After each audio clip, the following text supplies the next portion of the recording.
If you ask 1,000 people what their favorite kick is, you're definitely going to hear about the roundhouse kick, probably the front kick, maybe a side kick, and definitely 1,000 different spinning kicks. But you're almost never going to hear about the hook kick. Well, the hook kick is my favorite kick, and this is my channel, so today we're going to talk about it. Double jab, cross, bring the knee up, boom! Oh, and hey, before we get started, make sure you subscribe and tap the notification bell, or else you can't watch the rest of the video. Actually, I'm just kidding, this is free. You can keep watching, but it would really help me out if you subscribed. One of the reasons you might dislike the hook kick is that you feel like it's hard to throw, which I don't actually buy as an excuse. Because if you can throw a roundhouse kick, you can throw a hook kick. You see, in Japanese, the name for the hook kick is ura mawashigeri, which means backwards roundhouse kick. And it's because it's literally that. Because you see, the roundhouse kick comes across from this angle, and all the hook kick does is bring it back in the opposite angle. So, forward roundhouse kick, backward roundhouse kick. If you can throw a roundhouse kick, you can throw a hook kick. With the hook kick, there's really two main variations. There's a power variation and more of a sneaky variation. The power variation starts like this. I bring my foot directly under my weight, lift my leg, and extend it like I'm throwing a lazy side kick. From there, I flex my glute and bring my leg back into my opponent. A little bit faster, it looks like this. With the power variation of this kick, there's very little flex of the knees, and a lot more work being done by the glute to pull my body around. You'll see Conor McGregor doing this kick a lot.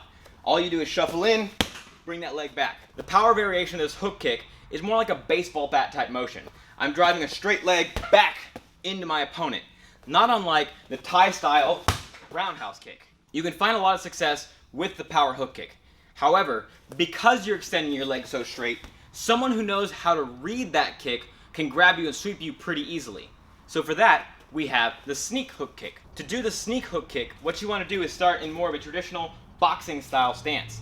You're going to bring that foot under your weight once again. From there, I'm going to bring my leg up. At this point, I have a lot of options for kicking. I can throw a front kick, I can throw a roundhouse kick, or for us, I can throw a hook kick. And that's what I want. I want my opponent to not know which kick is going to come at him. From there, this is where things get tricky. Because what I'm going to do is bring this foot underneath my weight, lift my leg, and chamber my hip over. I need to bring my hip over violently. I can't just come up here and lazily bring my hip over, because at that point he knows what I'm doing. So I lift my leg up and cheat over. From there it looks just like the power version of this kick, except I'm going to emphasize the hooking motion of the knee and not really focus so much on the glutes, because I'm not worried about putting a lot of power into this kick. I'm worried about sneaking it in and landing it so I can follow up with better, more powerful strikes. So, once again, I'm here in my boxing stance, I sneak this foot underneath, lift my leg, chamber over, boom, there's my kick. I'm trying to avoid falling forward after the kick, because if I miss or it doesn't do what I want it to do, then I'm going to land in such a place where my opponent can hit me. So I want to try to maintain balance. I step forward, chambered over, kick, and return back to my stance. I can hit with the sole, or I can hit with the heel. Either one works. However, if we're talking about sparring, you probably want to be hitting with the sole because the heel can really mess someone up. Important detail to notice. Look at what my posting foot is doing. I bring the foot underneath my head, lift my knee, and rotate my heel until it's pointing directly at my opponent. The more my posting foot points at my opponent, the easier this kick is going to be. Because obviously from here, I can't throw this kick. My hips are not allowing me to throw the kick if my toes are pointing straight forward. If I turn my foot all the way to the side, it's a little bit easier. But if I turn my heel all the way to my opponent, I got a big extension of the hip. That's the money I'm looking for. I don't want to give away the kick with my head. If I step forward and bring my head forward, or I turn my head to the side, my opponent recognizes that I'm shifting my balance backward, and the hook kick is going to be that much easier to read. I want to keep my head more or less in place as I set up the kick. So I'm here, I lift my knee, and it's not until I chamber over that he even has an inkling of what's going to happen next. So again, I'm here, step, lift, chamber, boom. And that'll lead us to how to set up the hook kick. Because the other reason I hear people don't like this kick is because they can't figure out how to make it land. Obviously, if I can bring the leg across like this, I can just throw a roundhouse kick, so why would I not do that? Well, what if you can't land your roundhouse kick? What if I'm here with my opponent and I throw my roundhouse kick and he blocks it there, I try for a low kick, he checks it, try for a head kick, he blocks that there. I can't land anything on this side. Well, I know that he's good at defending. I know that he's good at seeing this leg coming.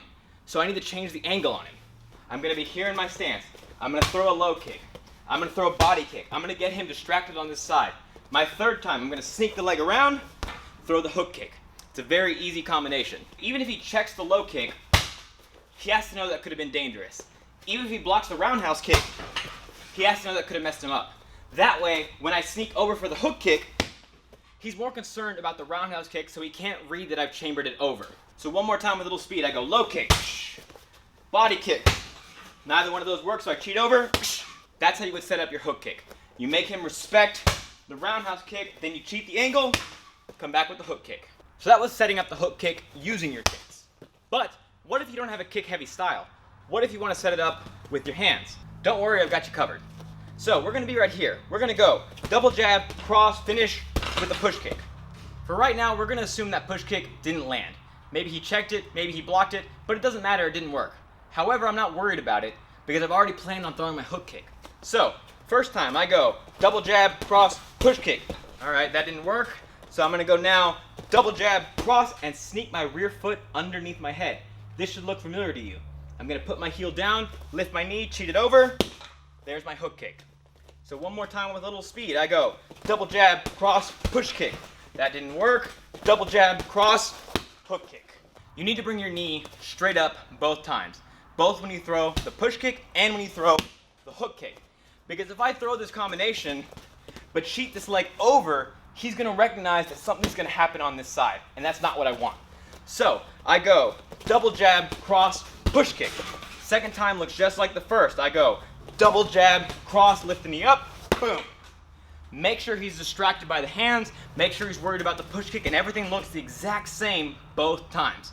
Only you should know what your full plan is. So if we're talking solo practice, you may have run into this problem. You might go double jab, cross, push kick, and then you're jammed up. And then you go double jab, cross, hook kick, and you don't have any space. And that's because the hook kick and the push kick are both long range strikes. For me to land the full extension of my push kick, my hands are going to be out of range. So for practice sake, it's okay to go double jab, cross, and then land the push kick, and then once again go double jab, cross, landing the hook kick. You can throw the punches in the air as long as you have good length for the kicks, because the kick is what we're focusing on. That combination was pretty fun, so I'm going to give you one more. I'm going to show you the hook to hook combo. I'm right here and I go jab, cross, and step off on my hook. This hook is a glancing hook. I'm not trying to knock anybody out. I'm just trying to get myself off at an angle without them noticing. So again, I'll go jab, cross, hook. You'll notice my weight is on my back foot and this leg is already mostly chambered. You know what's about to happen. After that glancing hook, I'll lift my leg, cheat it in. There's my hook kick.